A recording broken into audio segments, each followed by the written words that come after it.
बंगाल में आज से सनातनी सरकार शुभेंदु अधिकारी ने ली सीएम पद की शपथ। 5 मंत्रियों ने भी ली शपथ। पीएम मोदी, गृह मंत्री अमित शाह, राजनाथ सिंह समेत बीजेपी शासित सभी राज्यों के सीएम रहे मौजूद।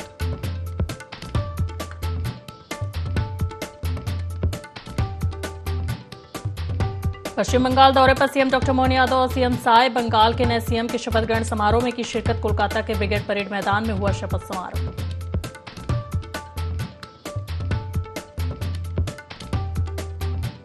ग्वालियर में बदमाशों के हौसले बुलंद। लॉ कॉलेज की छात्रा का अपहरण, छात्रा ने लगाया गन पॉइंट पर उठाने का आरोप। पुलिस ने आरोपी को किया गिरफ्तार।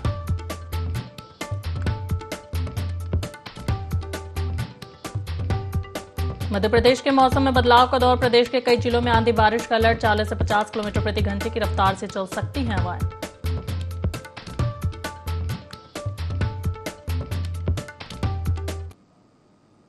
नमस्कार, आप देख रहे हैं ND24। मैं हूं आपके साथ जय वाजपेयी। रुक करते खबरों की ओर। पश्चिम बंगाल की राजनीति के नए अध्याय की आज से शुरुआत हुई है। बताया जा रहा है कि बंगाल के मुख्यमंत्री शुभेंदु अधिकारी ने सीएम पद की शपथ ली। शपथ ग्रहण समारोह कोलकाता के ब्रिगेड परेड ग्राउंड में हुआ। वहीं समारोह में पीएम मोदी, गृह मंत्री अमित शाह समेत बीजेपी शासित राज्यों के मुख्यमंत्री मौजूद रहे। वहीं सीएम अधिकारी सहित 5 विधायकों ने भी मंत्री पद की शपथ ली। वहीं शपथ समारोह के दौरान सुरक्षा के पुख्ता इंतजाम भी किए गए।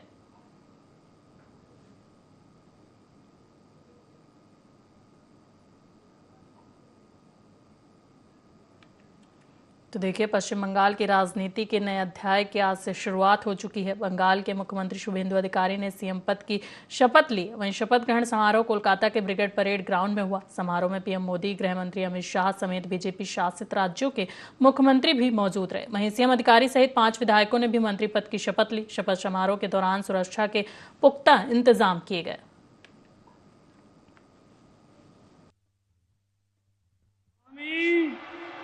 আমি শুভেন্দু অধিকারী ঈশ্বরের নামে শপথ করিতেছি যে বিধি দ্বারা স্থাপিত ভারতের সংবিধানের প্রতি আমি অকৃত্রিম নিষ্ঠা ও আনুগত্য পোষণ করিব। আমি ভারতের সার্বভৌমত্ব ও অখণ্ডতা রক্ষা করিব।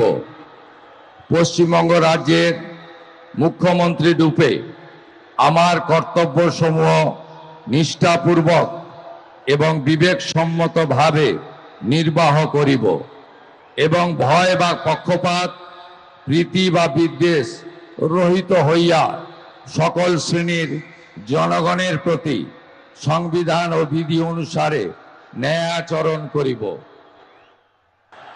আমি শুভেন্দু অধিকারী ঈশ্বরের নামে শপথ করিতেছি যে পশ্চিমবঙ্গ রাজ্যের মুখ্যমন্ত্রী রূপে যে কোনো বিষয় যাহা আমার বিবেচনার জন্য আনিত হইবে বা আমি জ্ঞাত হইব, তাহা মুখ্যমন্ত্রী রূপে আমার কর্তব্যসমূহের যথাযথ নির্বাহের জন্য যেরূপ আবশ্যক হইতে পারে তদ্গতিকে আমি প্রত্যক্ষ বা পরোক্ষভাবে কোনো ব্যক্তি বা ব্যক্তিগণের নিকট জ্ঞাপন করিব না বা প্রকাশ করিব না।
और चलिए बढ़ते हैं अगली खबर की ओर, जहां ग्वालियर शहर के स्मार्ट रोड में गहरा गड्ढा हो जाने का मामला सामने आया है।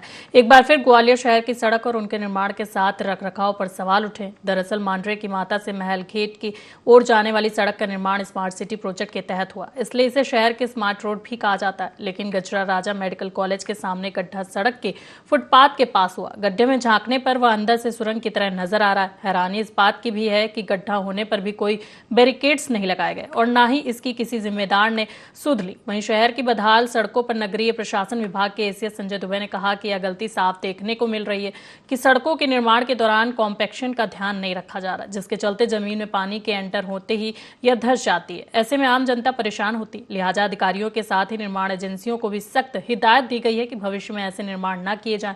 इसके साथ ही ऐसी रोडों को चिन्हित भी किया जा रहा है ताकि एक्शन लिया जा सके।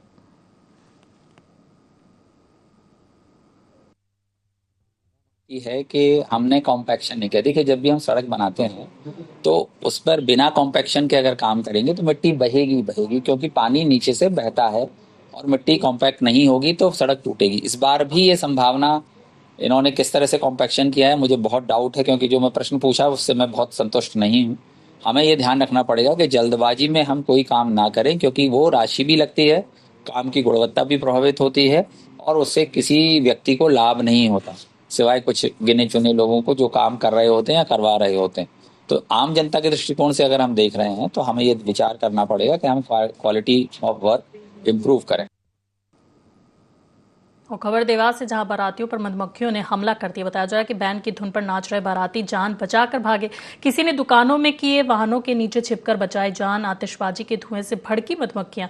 वहीं करीब आधे घंटे तक बस स्टैंड पर हड़कंप का बना रहा माहौल। घटना का वीडियो हुआ वायरल। तो देखिए खबर आपको देवास से बता रहे हैं, जहां पर नेवावर बारातियों पर मधुमक्खियों ने हमला कर दिया। बैंड की धुन पर बाराती जान बचाकर भागे। वहीं किसी ने दुकानों में छिपकर अपनी जान बचाई। आतिशबाजी के धुएं से मधुमक्खियां भड़की थी। बताया जा रहा है करीब आधे घंटे तक बस स्टैंड पर हड़कंप का माहौल बना रहा। वहीं घटना का वीडियो तेजी से वायरल हो रहा है। तो देखिए खबर आपको देवास से बता रहे, जहां पर बारातियों पर मधुमक्खियों ने हमला कर दिया। बताया जा रहा है कि बैंड की धुन पर बाराती नाच रहे थे। वहीं किसी ने दुकानों में के वाहनों के नीचे छिपकर अपनी जान बचाई। आतिशबाजी के धुएं से मधुमक्खियां भड़की थी। बताया जा रहा है कि करीब आधे घंटे तक बस स्टैंड पर हड़कंप का माहौल बना रहा। चलिए, इस पर अधिक जानकारी के लिए हमारे साथ फोन लाइन पर एहतशाम जुड़ गए हैं। एहतशाम, बारातियों पर मधुमक्खियों ने हमला किया। बताया जा रहा है कि बैंड की धुन पर नाच रहे बारातियों पर हमला हुआ है, क्या कुछ जानकारी है इस पर? जी बिल्कुल, मैं बता दूं, ये जो तस्वीरें हैं सामने निकल के आई है, देवास जिले के नेमावर की ये तस्वीरें है, जहां पर एक बारात पर मधुमक्खियों के एक झुंड ने हमला कर दिया, जिसके की बाद अफरा तफरी मच गई। और इतना ही नहीं, वहां जो बाराती थे उन बारातियों को कहीं न कहीं जो है डंक भी जो मधुमक्खियों ने लगाए, तो अफरा तफरी मच गई। जिस तरह की हम बात करें कि जो बारात निकल रही थी और बारात पे जिस तरह से मधुमक्खियों की जो झुंड है उन्होंने हमला कर दिया, तो अफरा तफरी भी मच गई और काफी देर तक ये अफरा तफरी मची रही, क्योंकि जिस तरह से मधुमक्खियों का ये झुंड था वो काफी संख्या में था। उसके बाद बाराती इधर उधर भागते हुए नजर आए, अपनी जान बचाते हुए कहीं न कहीं दिखाई दिए। बताया ये भी जा रहा है, अभी हालांकि स्पष्ट नहीं हो पाया, लेकिन ये भी बताया जा रहा है कि कुछ धुआं वहां पर उड़ के गया था या अन्य और कोई कारण भी हो सकता है, जिसके बाद मधुमक्खी के जो छत्ता है वहां से मधुमक्खियां उड़ी और मधुमक्खियों ने जो है एक के बाद एक जो है बारातियों पर कहीं न कहीं हमला किया। जिस तरह से जो वीडियो सामने आया उसमें हमला करती हुई मधुमक्खियां दिखाई दे रही है और जो बाराती है वो अफरा तफरी के दौरान इधर उधर जाते हुए भी दिखाई दे रहा है। जी, तो देखिए खबर आपको देवास से बता रहे, जहां पर बारातियों पर मधुमक्खियों ने हमला कर दिया। बताया जा रहा है कि बैंड की धुन पर नाच रहे बारातियों पर मधुमक्खियों ने हमला किया। एहतशाम, बहुत बहुत धन्यवाद आपका हमारे साथ जुड़ने के लिए और ये जानकारी साझा करने के लिए। खबर ग्वालियर से, जहां लॉ कॉलेज की छात्रा के अपहरण का मामला सामने आया। बताया जा रहा है कि जीतू तोमर पर जबरदस्ती उठाकर ले जाने का आरोप लगाया गया। वहीं छात्रा ने लगाया जीतू तोमर पर आरोप। गन दिखाकर बनवाया गया वीडियो में हंसने का दबाव बनाया गया। वहीं बुधवार को महात्मा गांधी लॉ कॉलेज के सामने से हुआ था छात्रा का अपहरण। बताया जा रहा है कि आरोपी जीतू तोमर को पुलिस ने गिरफ्तार किया है। वहीं आरोपी से पिस्टल भी बरामद की गई है। तो देखिए खबर आपको ग्वालियर से बता रहे, जहां पर लॉ कॉलेज की छात्रा के अपहरण का मामला सामने आया। बताया जा रहा है कि जीतू तोमर पर जबरदस्ती उठाकर ले जाने का आरोप लगाया गया। वहीं छात्रा ने जीतू तोमर पर आरोप लगाया कि गन दिखाकर जबरदस्ती उससे वीडियो बनवाया गया। वहीं वीडियो में हंसने का दबाव भी बनाया गया। बुधवार को महात्मा गांधी लॉ कॉलेज के सामने से छात्रा का अपहरण किया गया था। बताया जा रहा है कि आरोपी जीतू तोमर को पुलिस ने गिरफ्तार कर लिया है। वहीं आरोपी के पास से पिस्टल भी बरामद की गई है।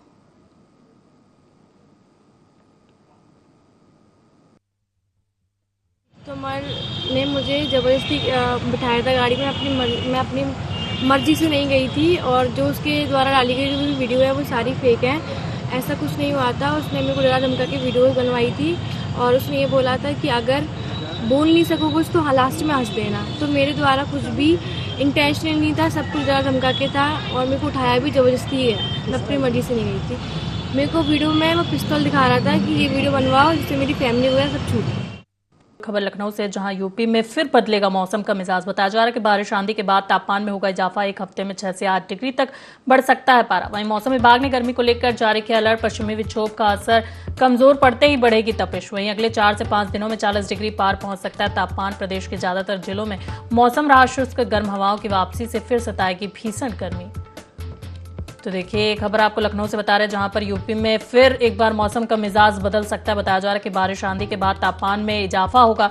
वहीं एक हफ्ते में 6 से 8 डिग्री तक पारा बढ़ सकता है। मौसम विभाग ने गर्मी को लेकर अलर्ट जारी किया गया। बताया जा रहा है कि पश्चिमी विक्षोभ का असर कमजोर पड़ते ही तपिश बढ़ेगी। वहीं अगले 4 से 5 दिनों में 40 डिग्री पार तापमान पहुंच सकता है। वहीं प्रदेश के ज्यादातर जिलों में मौसम शुष्क रहा है। वहीं गर्म हवाओं की वापसी से फिर भीषण गर्मी सताएगी।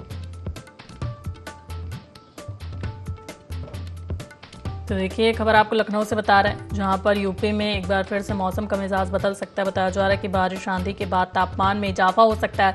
एक हफ्ते में 6 से 8 डिग्री तक पारा बढ़ने की आशंका जताई जा रही है। इसके साथ ही मौसम विभाग ने गर्मी को लेकर अलर्ट जारी किया है। पश्चिमी विक्षोभ का असर कमजोर पड़ते ही तपिश बढ़ेगी। बताया जा रहा है कि अगले 4 से 5 दिनों में 40 डिग्री पार तापमान पहुंच सकता है। वहीं प्रदेश के ज्यादातर जिलों में मौसम शुष्क रहा है। गर्म हवाओं की वापसी से फिर भीषण गर्मी सता सकती है।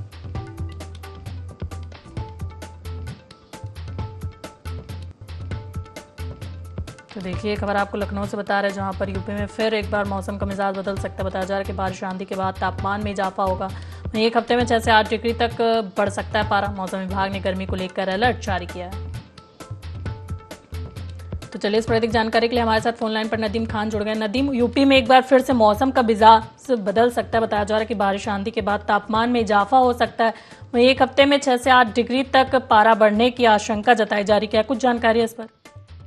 देखिए बिल्कुल जया, आपको बता दूं कि उत्तर प्रदेश में फिर से मौसम का मिजाज जो है बदलता हुआ नजर आ रहा है। बारिश आंधी के साथ तापमान में इजाफा भी हो रहा है। एक हफ्ते से अगर बात कर ली जाए तो 6 से 8 डिग्री तक का जो पारा है वो पूरी तरीके से कम होता हुआ नजर आया। मौसम विभाग ने गर्मी को लेकर अलर्ट भी जारी किया था। इसके बाद अगर देख लिया जाए तो मौसम में पूरी तरीके से इजाफा देखने को मिल रहा है।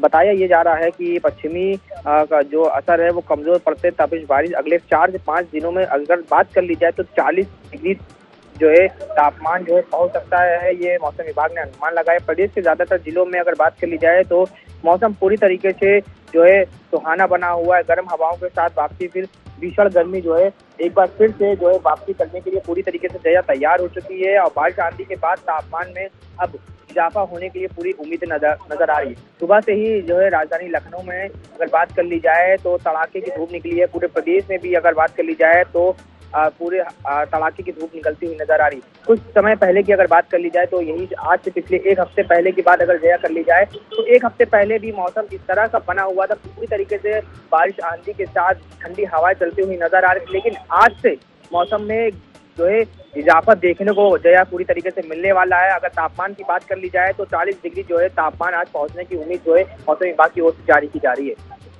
तो देखिए यूपी में एक बार फिर से मौसम का मिजाज बदल सकता है। बताया जा रहा है कि तापमान में वृद्धि बढ़ने की आशंका भी नजर आ रही है। निदाम, बहुत बहुत धन्यवाद आपका हमारे साथ जुड़ने के लिए और जानकारी साझा करने के लिए।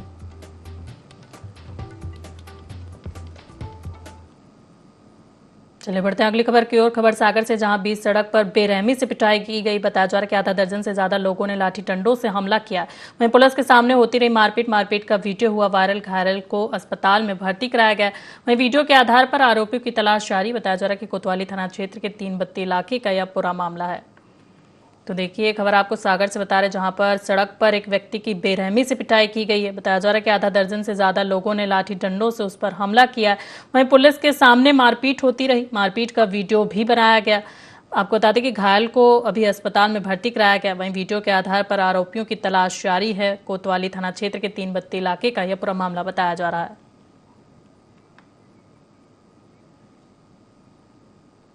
और मध्य प्रदेश में नगरीय निकाय चुनाव की आहट से पहले सियासी दलों ने अपनी तैयारियां तेज कर दी हैं।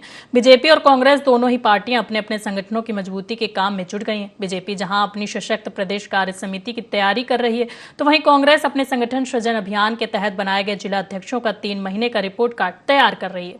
बीजेपी इसे सक्रियता का दिखावा करार दे रही है, तो वहीं कांग्रेस का दावा है कि जिला अध्यक्षों के कामकाज की समीक्षा से संगठन को नई ऊर्जा और जमीनी ताकत मिलेगी। इसी को लेकर देखिए खास रिपोर्ट। मध्य प्रदेश में नगरीय निकाय चुनाव की आहट से पहले ही सियासी दलों ने अपनी तैयारियां तेज कर दी हैं। बीजेपी और कांग्रेस दोनों ही पार्टियां अपने अपने संगठनों की मजबूती के काम में जुट गई हैं।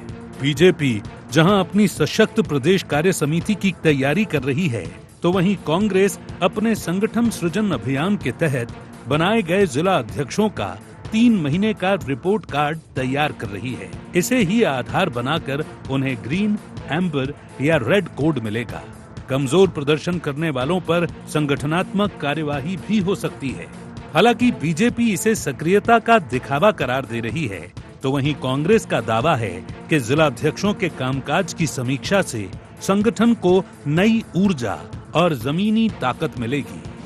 कांग्रेस जिला अध्यक्षों का होगा परफॉर्मेंस टेस्ट। 3 माह के काम का रिपोर्ट कार्ड तैयार। ग्रीन कोड बेहतर प्रदर्शन, एम्बर कोड औसत प्रदर्शन, रेड कोड खराब प्रदर्शन। खराब प्रदर्शन करने वालों को सुधार का अतिरिक्त समय, सुधार नहीं होने पर संगठनात्मक कार्यवाही। एआईसीसी के निर्देश पर शुरू हुई अहम पहल। निकाय चुनाव से पहले कांग्रेस की बड़ी रणनीति। वैसे ही है जैसे स्कूल कॉलेजों में A+, B, C दिए जाते हैं, तो ये उससे वो होगी कि कौन अच्छा परफॉर्म कर रहा है। जो अच्छा परफॉर्म कर रहा है उसको आगे अच्छे मौके मिलेंगे। और AICC की ये भी गाइडलाइन है कि जो परफॉर्म नहीं करेंगे उनको अपना पद छोड़ना पड़ेगा। उधर भारतीय जनता पार्टी का कहना है कि कांग्रेस का जिला अध्यक्षों का परफॉर्मेंस टेस्ट केवल दिखावटी पहल है।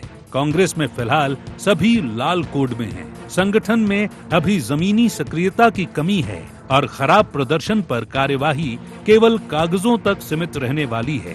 भारतीय जनता पार्टी सरकार में आने के बाद में लगातार जनता के सामने अपना रिपोर्ट कार्ड रखती आई है। हम हर स्तर पर समीक्षा और योजना करते हैं, फिर आगे बढ़ते हैं। यही कारण है कि हम हर चुनाव जीतते हैं। कांग्रेस में जो आप कलर की बात कर रहे हैं, वहाँ तो लाल ही लाल है और कम्युनिस्टों का ही लाल तो ऊपर कांग्रेस में छाया हुआ है, जिससे कम्युनिस्टों का सफाया पूरे देश में हो गया।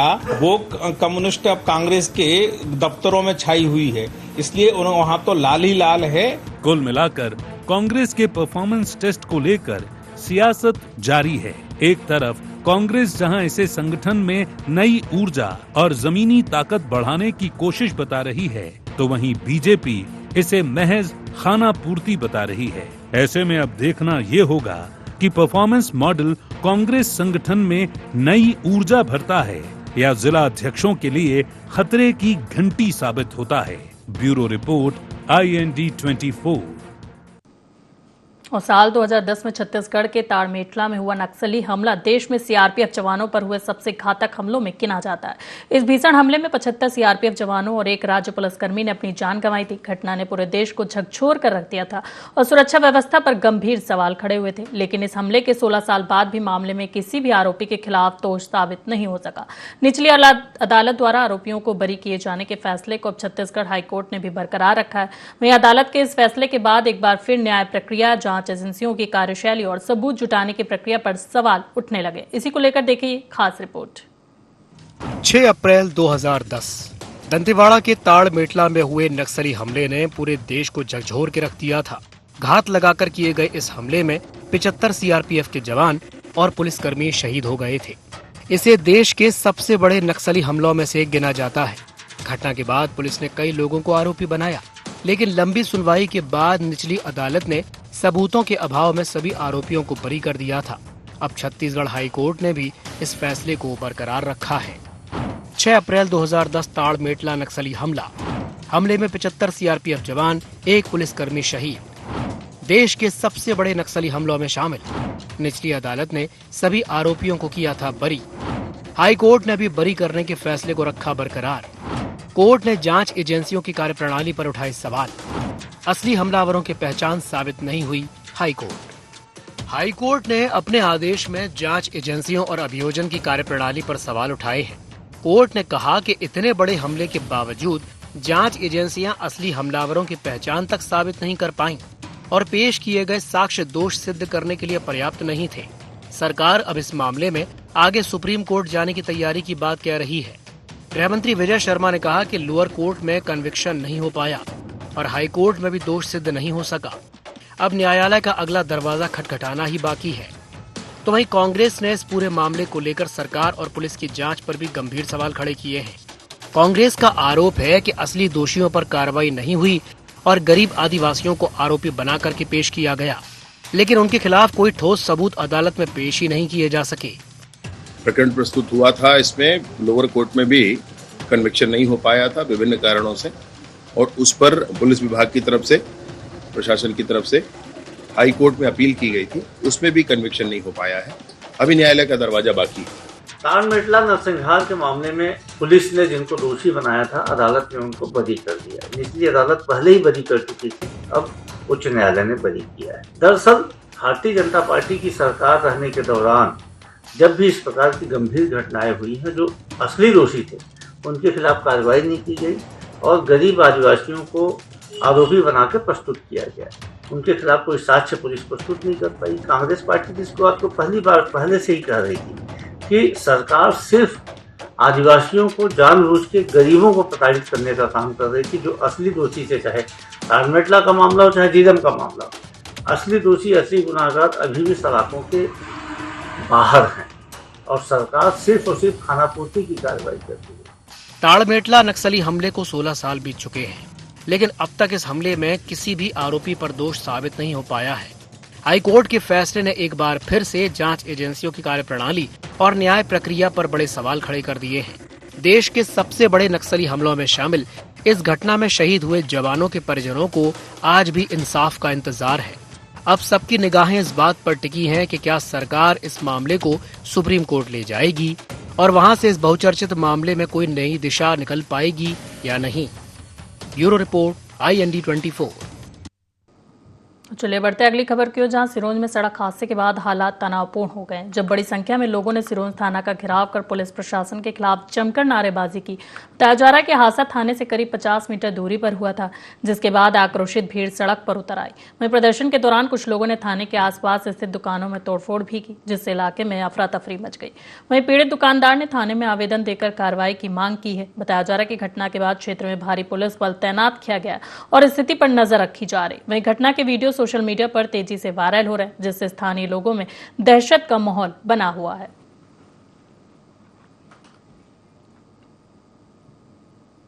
और फिलहाल के लिए खबरों में इतना ही। बने रहिए IND24 के साथ। नमस्कार।